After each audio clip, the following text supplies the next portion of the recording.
Assalamualaikum warahmatullahi wabarakatuh. Alhamdulillahilladzi hadana lihada wa ma kunna linahtadiya laula an hadanallah. Laqad ja'at rusulu rabbina bil haqq wa nudu an tilkumul jannatu uristumuha bima kuntum ta'malun. Asyhadu an la ilaha illallah wa asyhadu anna Muhammadar Rasulullah sallallahu alaihi wasallam wa ala alihi wa ashabihi amma ba'da.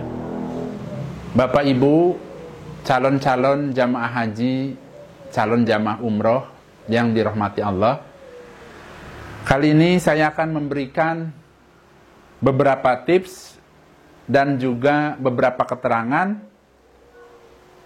di mana mudah-mudahan dengan adanya tips dan keterangan dari saya ini, mudah-mudahan bisa bermanfaat buat Bapak Ibu sekalian, khususnya yang akan melaksanakan ibadah haji dan ibadah umroh tahun ini, dan juga mudah-mudahan dapat bermanfaat juga bagi Bapak Ibu sekalian yang baru pertama kali akan melaksanakan ibadah haji maupun ibadah umroh.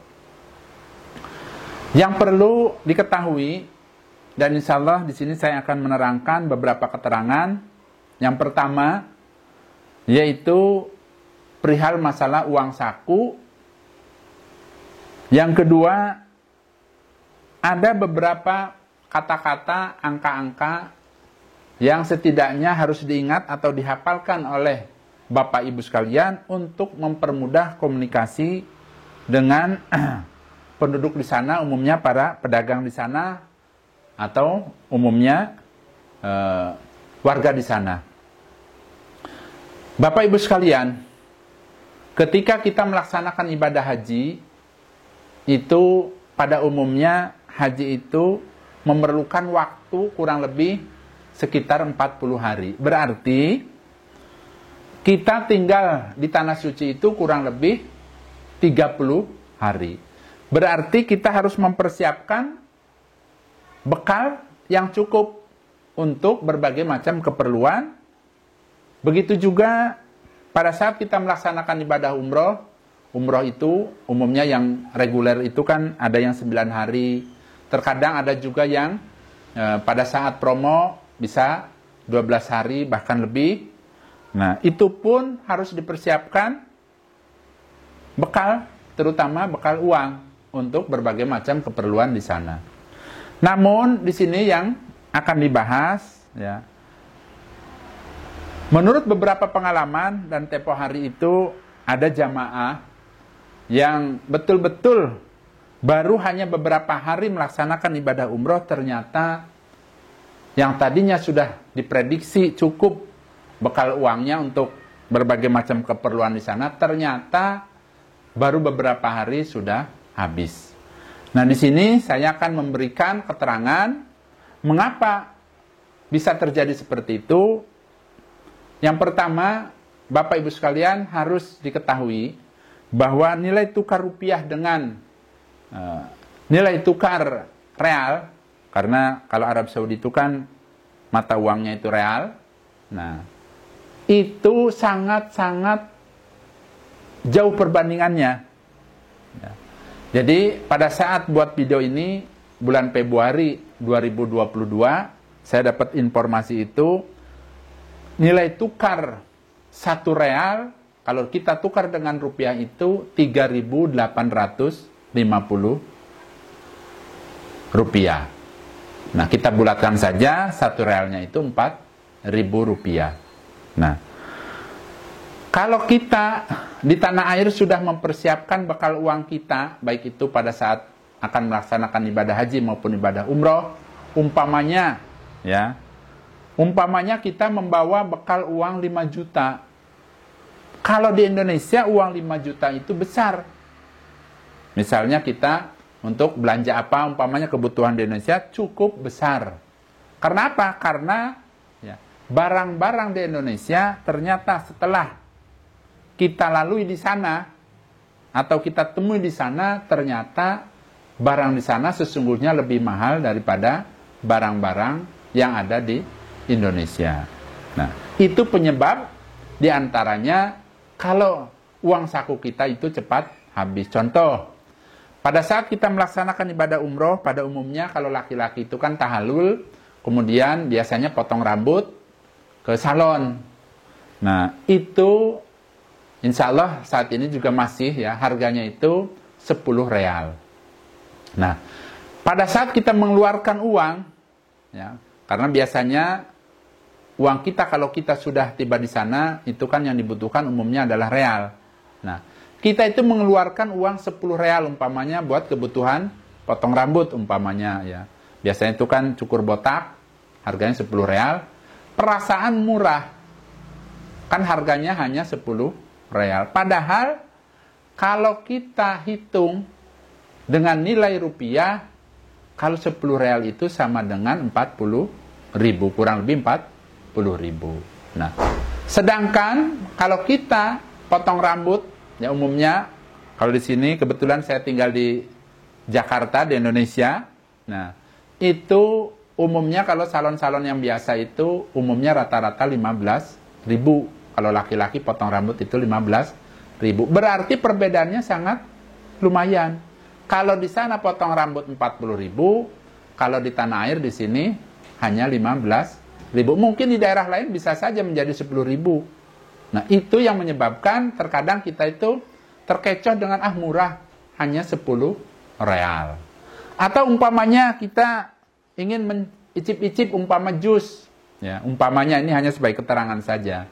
Jadi pada saat kita umpama pulang dari masjid, biasanya itu kan kita melewati beberapa jalan, dari pertokoan itu kan banyak sekali yang menjual makanan, ya, ada di etalase itu terkadang ya sangat menggiurkan. Biasanya itu ada jus mangga, ada jus kiwi, ada yang dicampur, ada jus jambu dan sebagainya, ya. Bahkan di situ ditulis tulisannya 15 real. Perasaan kita murah, hanya 15 real. Padahal kalau kita hitung dengan rupiah, berarti 15 kali 4.000. Berarti 60.000. Jus di sana satu gelas itu yang plastik itu harganya berarti 60.000. Kalau di Jakarta di sini umumnya ya antara 15.000 sampai paling mahal-mahal itu 20.000. Berarti perbandingannya sangat signifikan. Nah, itu diantaranya penyebab mengapa uang saku umpamanya bawa 5 juta kok cepat habis ya. Karena memang pada dasarnya ya, barang-barang di sana itu ya lebih mahal. Karena kita kan tadi ya, kita punya rupiah itu setelah ditukarkan dengan real, itu ternyata akan menjadi berkurang.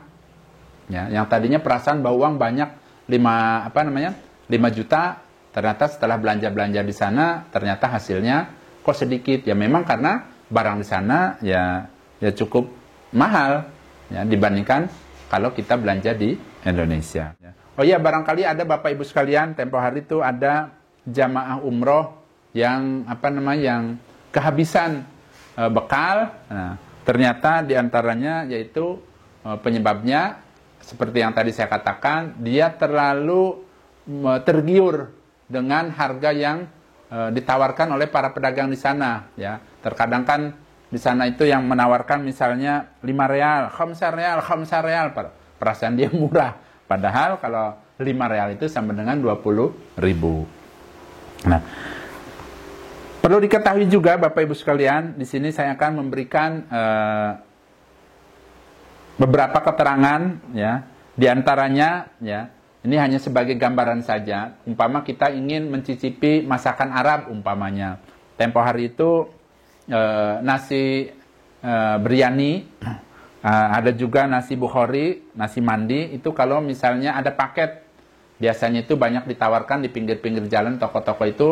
Ya, satu paket itu nasi Arab, kalau di sana itu ya nasi bukhari. Nah, itu biasanya nasi ditambah ayam panggang itu kurang lebih harganya sekitar 20 real. Nah, 20 real itu nasi sama ayam panggang. Memang nasinya banyak ya, ayamnya juga besar.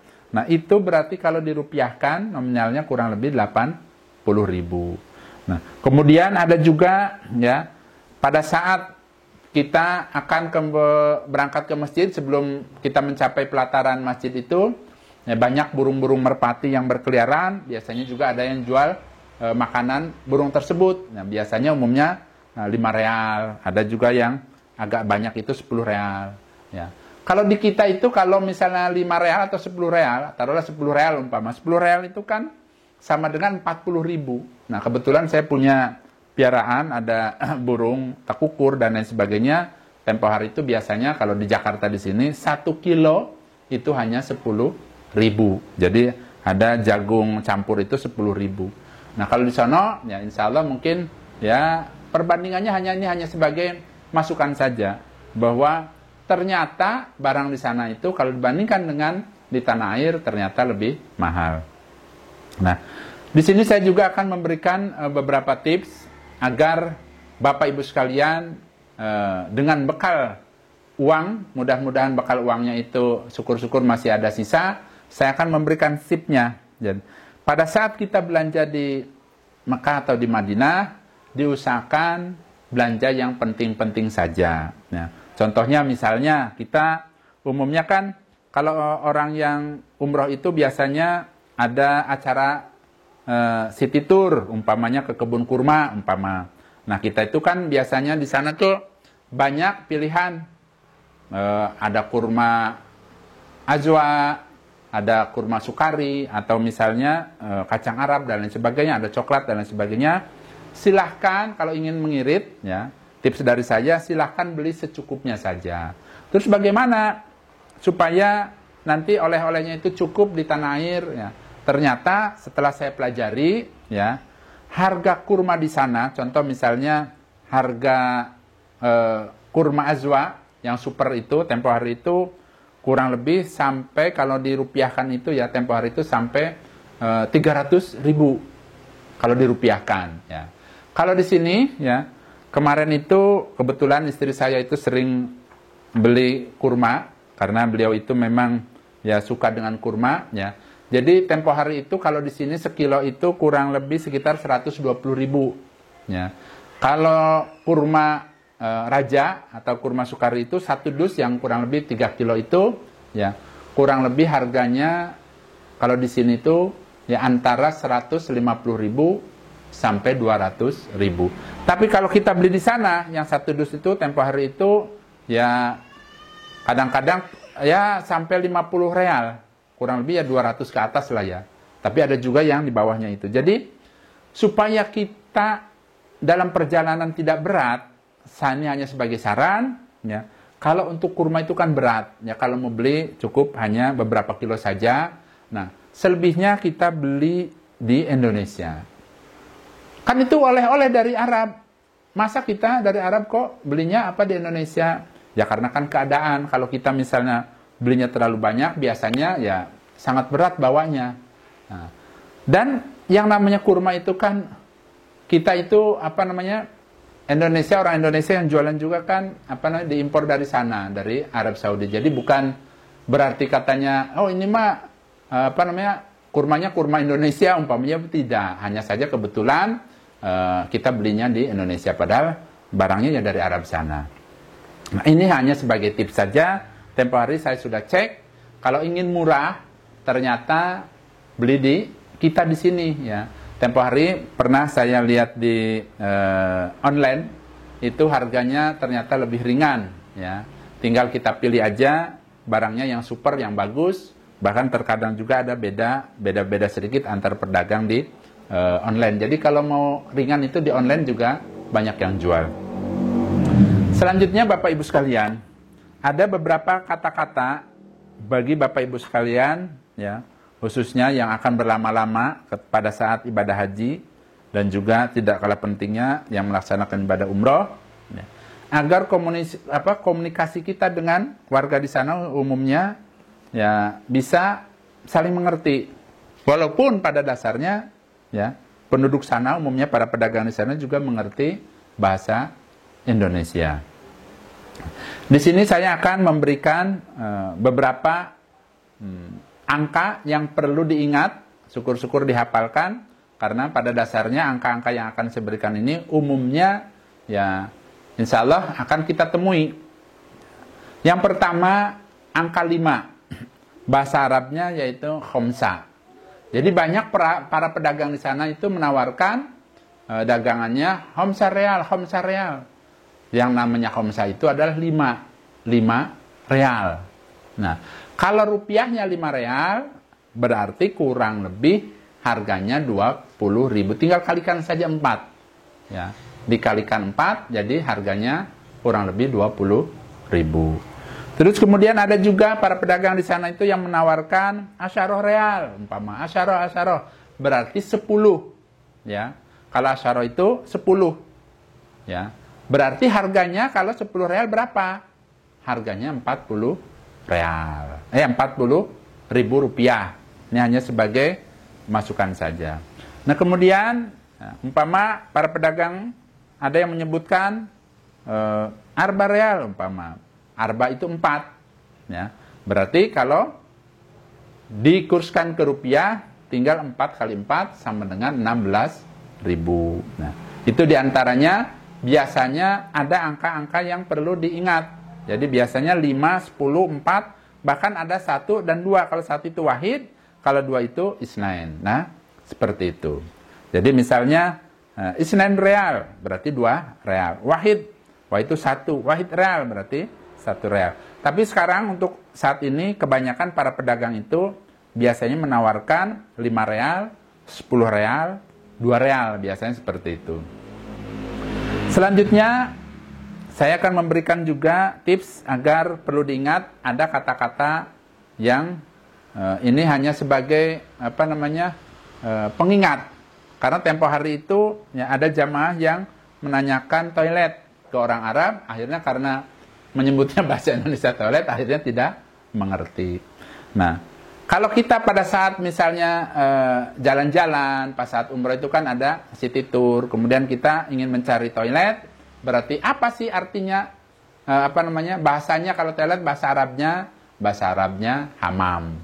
Jadi kalau kita misalnya kebelet, ya, pengen buang air kecil atau buang air besar, tinggal kita tanya aja. Kalau kita mencari toilet berarti tinggal tanya hamam. Nah, itu tandanya kita mencari butuh toilet. Selanjutnya umpama kita menanyakan berapa, umpama ke para pedagang, tinggal bahasa Arabnya berapa, yaitu kam. Kalau misalnya berapa ini, kam hada misalnya seperti itu. Berapa ini, umpama seperti itu. Kemudian ya, kalau kita mengucapkan terima kasih, bahasa sananya hari-harinya itu biasanya sukron, ya. Sukron, tanda syukur berarti sukron, seperti itu. Kemudian kalau kita menanyakan apa kabarmu, umpama apa kabar, kaif halak, nah itu tandanya apa kabar, ya. Kaif halak, kalau misalnya banyakan kaif halakum, bagaimana kabar kamu sekalian. Tapi umumnya kalau kita misalnya sendiri-sendiri, ya kaif halak, apa kabarnya, nah alhamdulillah, biasanya seperti itu, alhamdulillah, thayyib. Nah itu beberapa hal yang perlu diingat. Mudah-mudahan apa yang saya sampaikan ini dapat bermanfaat. Dan saya juga mendoakan buat Bapak Ibu sekalian yang sangat bercita-cita, sangat ingin melaksanakan ibadah umroh maupun ibadah haji. Saya doakan mudah-mudahan Allah kabulkan. Dan semoga dalam pelaksanaannya Allah berikan sehat, waras, kuat, aman, selamat, lancar, dan barokah. Saya rasa itu saja. Bila mana ada kekurangan, mohon ditambahkan. Bila mana ada kesalahan, ya mohon maaf. Dari saya pamit. Wassalamualaikum warahmatullahi wabarakatuh.